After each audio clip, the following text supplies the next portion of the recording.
శివ అరుణాచల శివ అరుణాచల శివ అరుణశివో.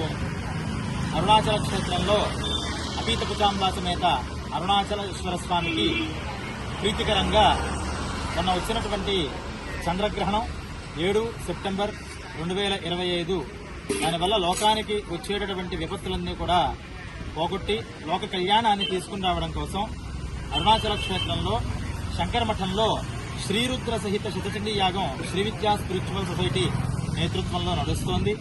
ఈ యాగంలో ఈరోజు 2వ రోజు, అంటే ఈరోజు 11వ తారీఖు సెప్టెంబర్ 2025 గురువారం గురుపంచమి యోగంగా సందర్భంగా యాగంలో బ్రాహ్మణ భోజనం ఎలాగైతే నడుస్తుందో మనం ఇక్కడ అరుణగిరి సన్నిధిలో ఉన్నాం.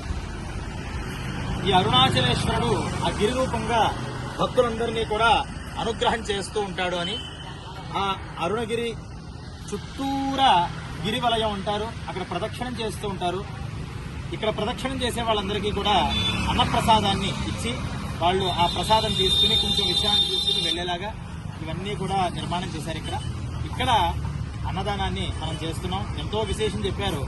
గజతురగ సహస్రం గోకులం కోటి దానం అని కనకరజత పాత్రం మేదినీ సాగరాంతం భయకుల పవిత్రం కోటి కన్యా ప్రదానం నభవతు సమతుల్యం అన్నదానాత్ సమానః అని ఒక్క అన్నదానం ఇప్పటిదాకా చెప్పిన పెద్ద లిస్ట్ చెప్పారు. దేనితోనూ సమానం కాదు.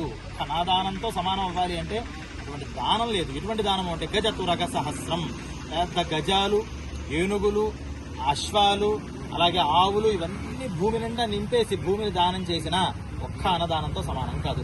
అలాగే కన్యాదానాలు, కోటి కన్యాదానాలు చేసిన ఒక్క అన్నదానంతో సమానం కాదు. ఉభయ కుల పవిత్రం, అన్నదానం చేసే వాళ్ళ యొక్క కులాలు, అటు భార్య కులం ఇటు భర్త కులం 2 కులాలు కూడా పవిత్రత చేసేటటువంటిది అన్నదానం. మేదినీ సాగరాంతం, సమస్త భూమిని దానం చేసినటువంటి ఫలితం ఒక్క అన్నదానంతో వస్తుందా అంటే రాదయ్యా. ఎన్ని దానాలు చేసినా అన్నదానం అంత గొప్ప ఫలితం అయితే రాదు అంటారు. అటువంటి అన్నదానాన్ని చేసేటటువంటి అవకాశం భగవంతుడు ఇచ్చాడు. అన్నదాత సుఖీ భవ, అన్నదాత సుఖీ భవ, అన్నదాత సుఖీ భవ. నమః పార్వతీపతయే హర హర మహాదేవ.